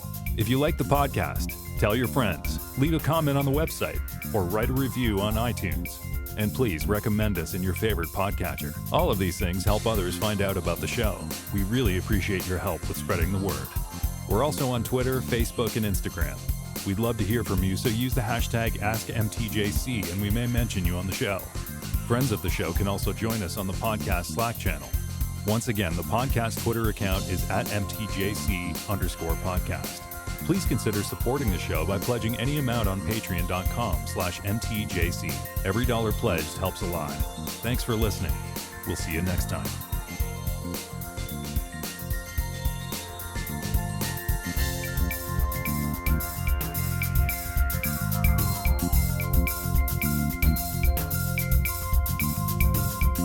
do You're wild much tests. better at wrapping it up than we are. Well, I've done it 376 times. Yeah. We've also done it a few hundred times. 200 but times, but our shows end up becoming. Yeah. I don't know if you don't speak German, you've probably not listened to a German podcast. But I would say I'm not very stereotypically German, but when it comes to podcasting, I could totally record for 5 hours straight and just talk about random stuff. And it's very common. Like there are a lot of podcasts. I think Is that a thing common for podcasts, or is that a thing that's common for Germans catching up? I know Because I noticed that with you too. Because if we go for a coffee with a friend, it becomes a long. We end up catching up with that friend for at least 3 hours. Yeah. Which is very nice. But I wonder if it's a German thing. Yeah. I guess so. Germans tend to when you catch up with someone, you just spend all day with them. And then if you record a podcast with someone, you do that for all day. Yeah, one of my favorite Apple focused podcasts, formerly Mobile Max, now Freak Show. I think they had a 6.5, 7 hour episode. Really? Wow. Yeah. In German. Do they eat them? Yeah, they get pizza delivered, and it's like it's a weird. It kind of makes sense, right? When it feels like you just spent a day with people that are really, really into tech, and it's not as structured. And if you listen to some podcasts that have a format and they try to maintain it, I think you're a bit more flexible depending on who you're talking to, and there's more variance. But something like ATP, for example, they're fairly structured now, right? You have like the intro sequence, and then you have like the multiple parts, and then Ask ATP. It's very structured. German podcasts have a tendency of being completely unstructured and more of there's a lot less tight editing. So you might actually hear someone saying, "Oh, I go to the washroom," and they go up, get up, and then they're not talking for a while. The others keep talking, and it's like the person comes back in. It's really more of like as you would if you would spend the day with friends, just in podcast form. It's interesting. I like that concept, and I don't know if that's. I wonder if it's something with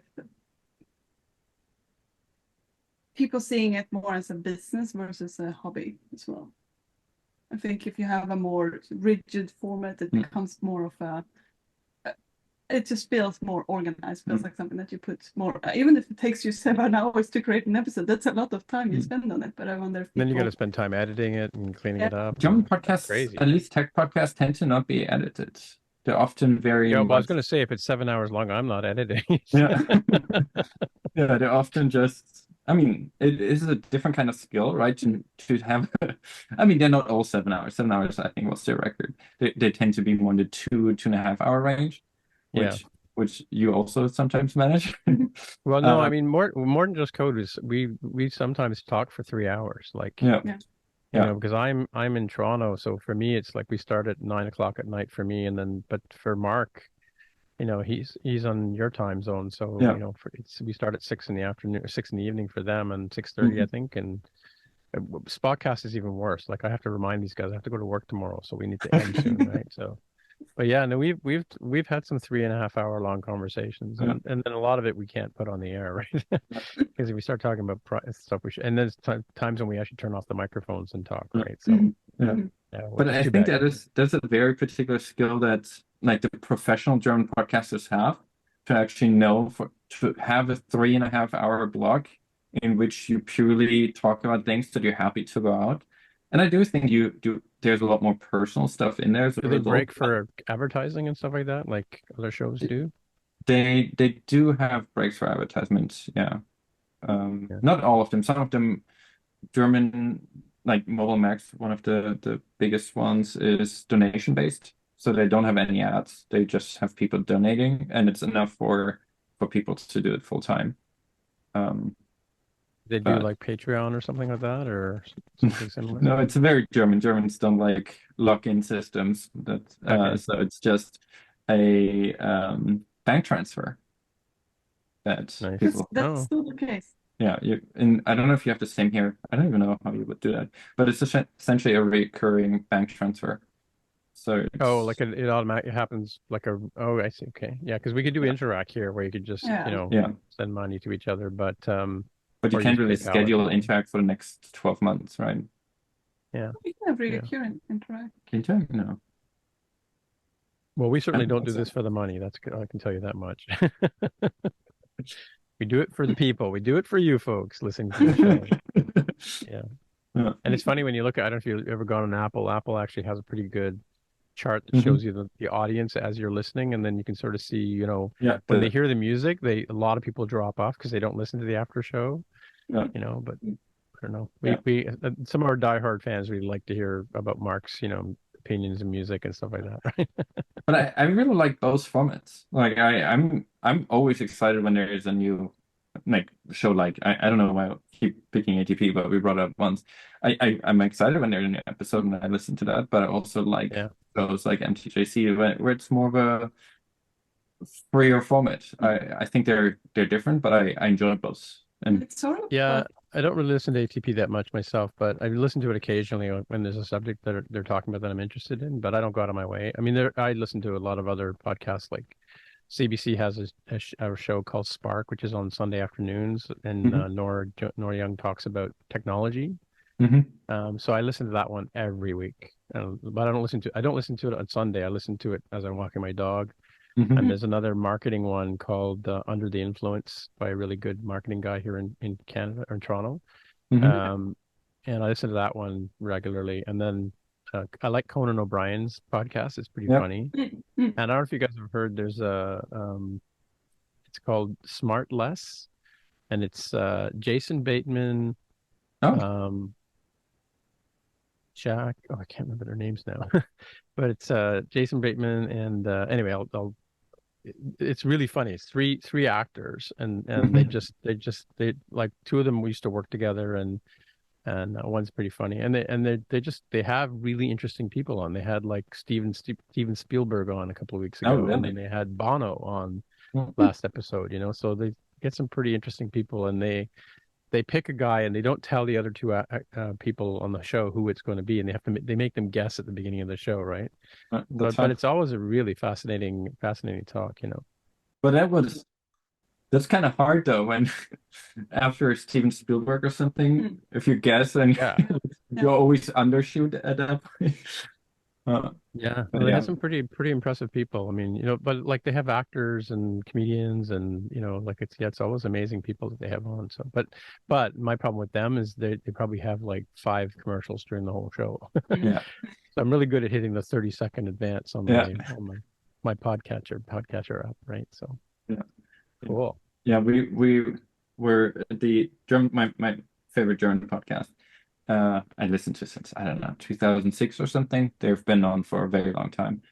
They actually, out of the blue, they always have essentially pick of the weeks, similar to what Leo Laporte had in his shows. And each of the hosts, they have 3 people there, would pick something. And they picked Mercury as one of their things of the week. So that was pretty exciting. Nice. And listen to something for like... Yeah. And I think this was something they mentioned 4 hours into the show, and we still get a lot of downloads from it. So really, wow, yeah. It's funny because Spotcast got picked up by a German podcast once. I had to take the recording and then go to Google Translate and translate it so I could see what they were saying. Oh, that's fun.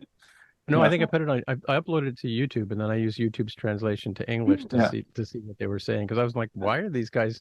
Because they put out an episode called Spotcast. I'm like, what are they stealing our show or stealing our name? And turned out they were talking about our show. It's amazing. Yeah, Germans really like podcasts. Yeah, I mean, there's a reason why Marco added some good chapter support. Yeah, that's another thing, right? If you have a 7-hour show, you really want to have chapters. Well, I put chapters in my show because one of my fans, you know, early on, not from the very beginning, but one of my fans said, you got to put chapters in. And it's funny because everything that's in our show, I didn't realize at the time is based on ATP, because Aaron was a big fan of ATP, and he's the one that sort of put the structure behind our show. Initially, like the Ask MTJC, we totally stole that from them, right? But it's funny, like I was on a podcast back in 2014, and I had never even listened to a podcast before. And then because I did, like you, I did the elective thing. I did audio engineering in university. I thought, this isn't hard. I could do this. And that's how MTJC got started. And then after 2 weeks, I'm like, oh my God, I have to keep doing this.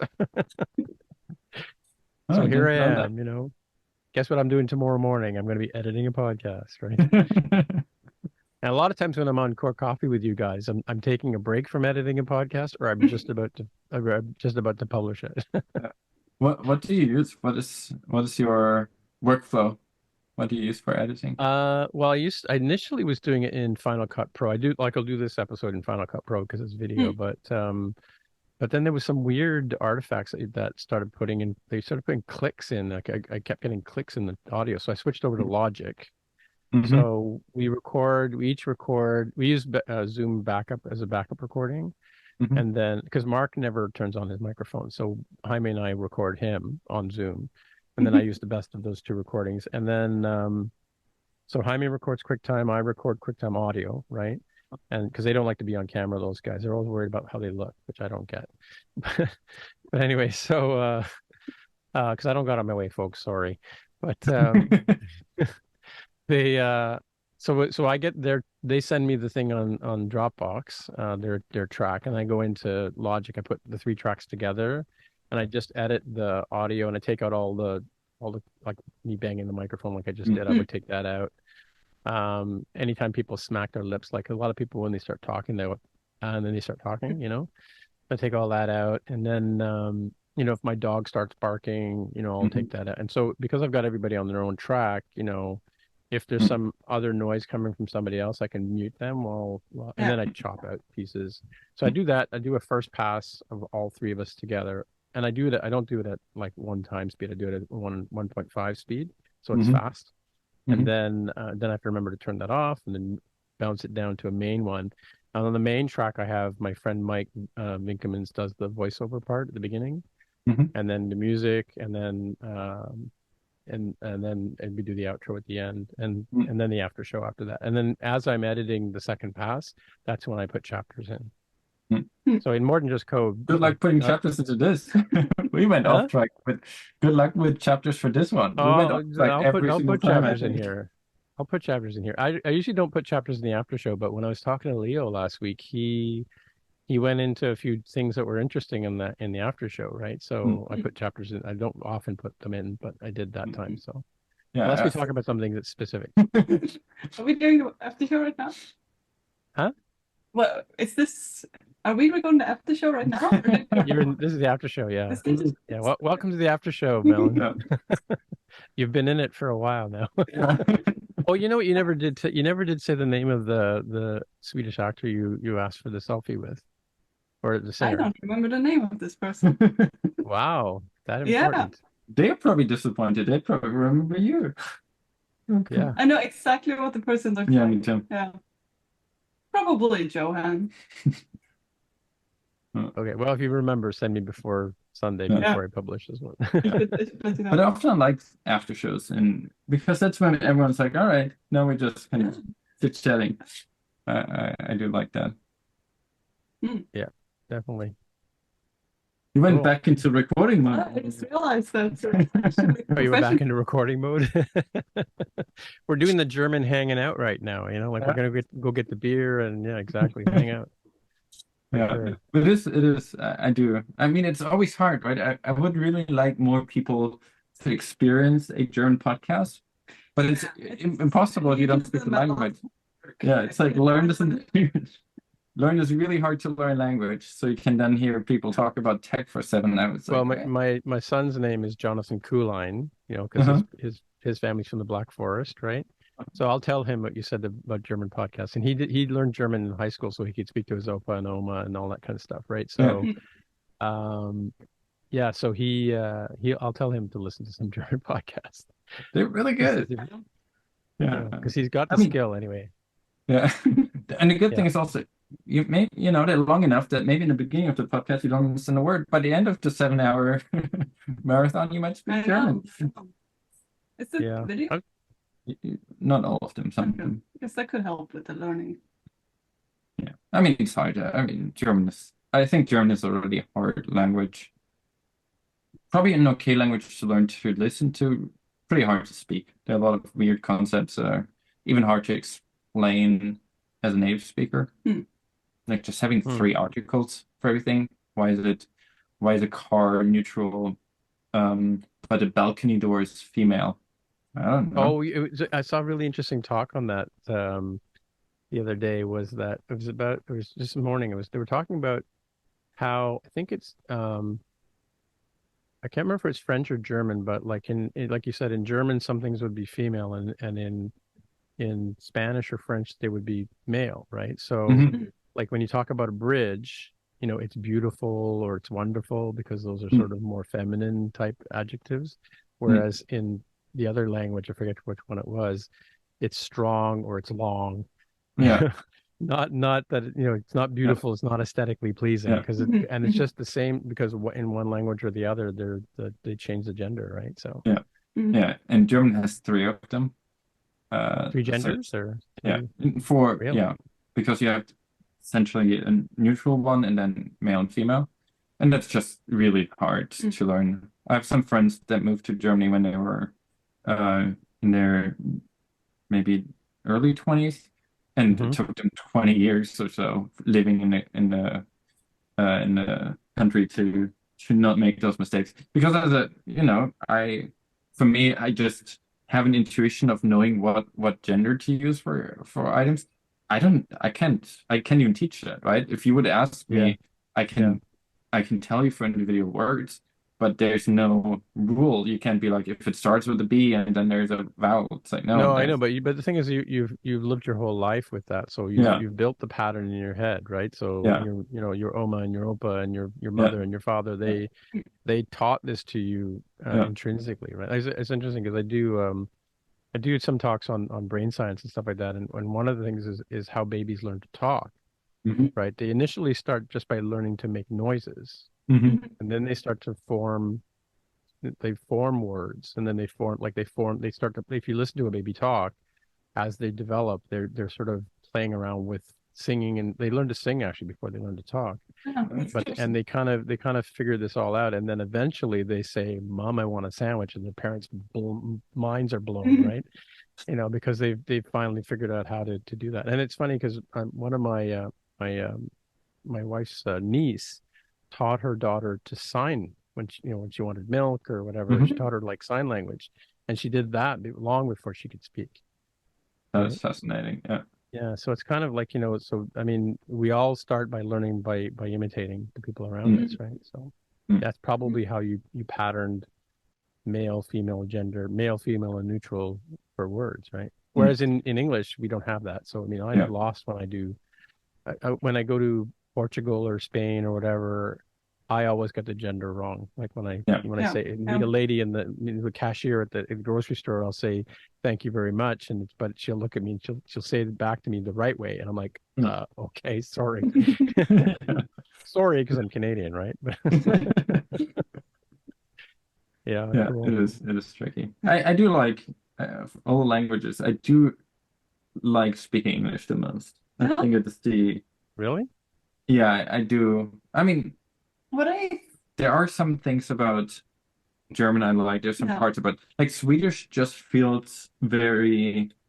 It's hard to lift conversations to I mean, it might also be based on the way I learned Swedish. But in Swedish, I mean, even for you, right? Often things sound very simple when you say them in Swedish, and you don't have a nice way of you might use a different way of describing a nice car and a kind of rundown beater of a car. And in Sweden, you would use the word for the beater even for the nice car, and it feels wrong if you're. Use the language. Yeah, I feel like you can get around very easily with we don't have the formality that you have in German. Like in German, you have a formal version, and people will think it's strange if you use the wrong one. In Sweden, you don't have different versions of each of the words. It's very casual of the language, let's say.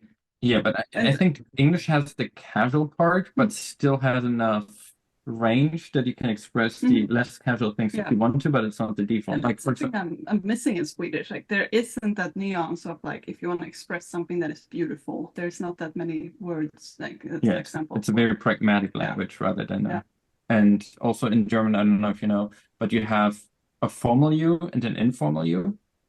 So if you're, for example, traditionally, if you're a younger person and you talk to an older person, you would use the formal you.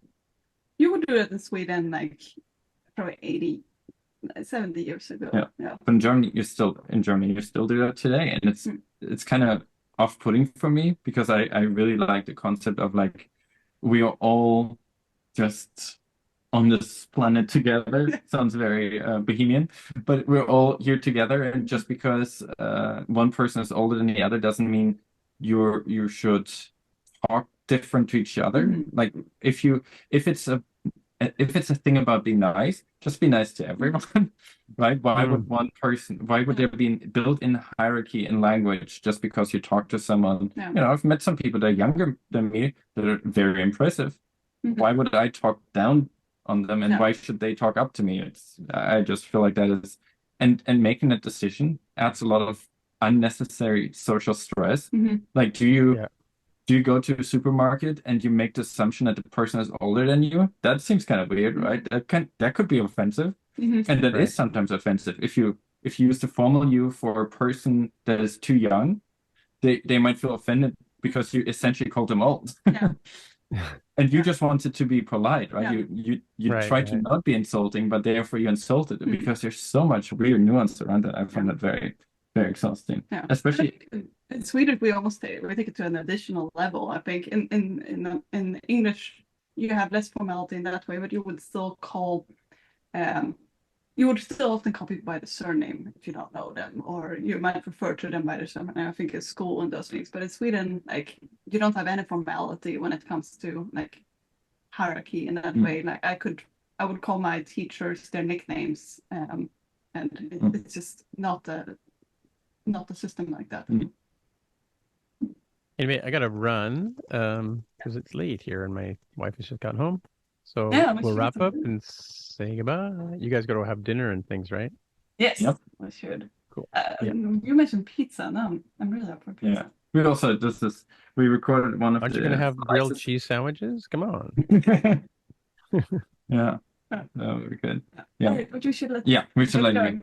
Cool. Good. Otherwise, we go for another hour. Oh yeah, don't forget to like and subscribe. Yes. Thanks for being on the show. Talk to you later. I'll see you guys on Sunday. Super fun. Anytime.